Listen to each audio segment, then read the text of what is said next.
So this is part 2 of me explaining the pronunciation of all the sounds in German.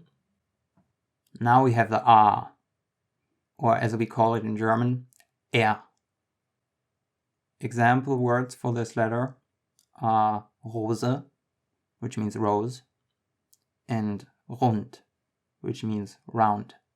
This is a sound that involves the throat. If you're familiar with Spanish, you might be familiar with the J sound of Spanish, which appears in words like jalapeno,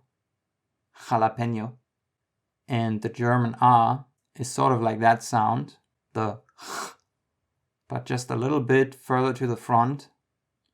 So again, the Spanish J sound would be while the R sound of German would be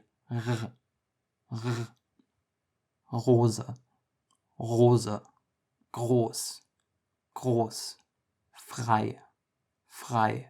Moving on, we get to the letters that exist in German but don't exist in English at all. These are the so-called Umlauts, or Umlaute, which you might have seen before. They are the vowels A, O, and U, but with 2 dots above them. Essentially, the 2 dots denote that these letters are pronounced like the middle between the letter under the dots and E, meaning the German E, of course, which is E. So if we go to the first one, we have Ä. Again, this vowel happens in your mouth in the middle between A and E.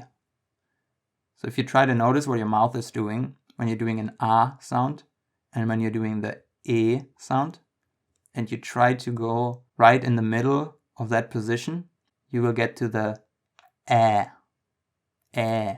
which is basically in the English words fair, care, bear. German examples include bear, which is bear, and Lärm, which is loud noise. The next one is Ö. The closest in English that I can come up with for this is the sound in certain or learn. Try to say it without the hint of the R that's in there. So you have the learn, but try to get rid of the R, then you get to which is basically the short version or closed version of the Ö sound. The sound appears in Löffel, which is spoon.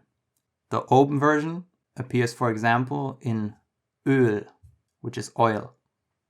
And then we have the last umlaut, which is Ü. I don't think this one appears in English, but again, in your accent it might. Some German examples for this letter are Süden, which is south, and Flügel, which is wing. Again, this is basically the middle between U and E. So if you try to go slowly from one to the other, you will find that in the middle somewhere is the Ü. Then we have this letter. The name of this letter is SZ, so SZ. Sometimes it's also referred to as scharfes S, which is a sharp S. And that is essentially what it is. It's just the strong version of the S that is commonly used in English words. So as you can notice from the last example, the S is different. Süden. It's a much softer S, while the English version, south, has the sharp S. So the SZ is not a B, it's an S. Some examples are Straße, which is street, and groß, which is big or tall. And last but not least, we have sound combinations. By sound combinations, I mean what happens when you put 2 letters together. To make it less confusing, I'm only going to refer to the letters by the German pronunciation in this section, so you don't get confused between the E, I, and so on. So first off, we have E and I. Together, they don't form EI, but instead they form I. So imagine there was an A, even though it's not spelled that way. Some example words, I, which is egg, or weil, which is because. This is the same sound that exists in English in words like Y, cry, and so on. Then we have the letters A and U. Two perfect examples for this are house and mouse, which are pronounced essentially the same in English, house, mouse, but are just spelled differently. So the A-U combination forms au, which in contrast to the EI is pretty much what you would expect, because that's just saying those two sounds right after one another. Au, au. Next we have I and E, the opposite of the EI. The only thing this does is make it clear that the I is open and not closed. So we have V, which is how, or Bier, which is beer. So normally in English, this sound appears when you just have an E or a double E, like sie, we, he, and so on. Then we have the sound combination of S, C, and H. This appears very often in German. And luckily, English has an exact equivalent for this, which is the same, just without the C, SH. So in words like shower, share, shell. Some German examples would be duschen, which is to shower, or schon, which is already. Then we have K and N together. In English, this appears sometimes in words like night. The difference is that in English, the K is silent, but in German it's not.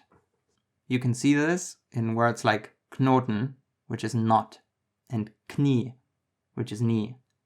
So even though this might feel awkward as an English speaker, you just have to say both sounds right after another. Knie, Knoten. Then we have E and U, or also Ä and U together. This is the same sound, and the sound is Oi. Like in English, soy, boy, employ. Examples in German are Leute, which is people, or heute, which is today. Then we have S and T together. The difference here, compared to English, is that in German, the S in the beginning is not pronounced like S, but instead like sh. So in English spelling, this would be with S and H. So essentially imagine that it was spelled SHT instead of ST. Whereas English has storm, German has Sturm. And where English has stone, German has Stein. And last but not least, we have the sound that is probably the most difficult to learn for German learners. And that is the C and H or CH combination. This can make two different sounds. One of them is a more common sound, although it doesn't appear in English, but it does appear in Spanish. The J in Spanish you might be familiar with from words like jalapeño. That is the first pronunciation of CH. It appears in words like Sache, which is thing, Sache, or machen, machen, which is to make.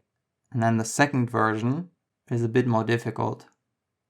It appears in words like Milch, which is milk, and ich, which is I. Because it appears in the word I, it is obviously pretty common in German sentences. So it's probably a good idea to at least learn to approximately imitate the sound. Again, I'll repeat the sound. The sound is It is essentially the same as the other version, which is like jalapeño, but instead of being pronounced in the throat, try to move the sound to the top of your mouth. So I'll try to show you what it sounds like if I slowly move that sound all the way to the top of the mouth, back from the throat.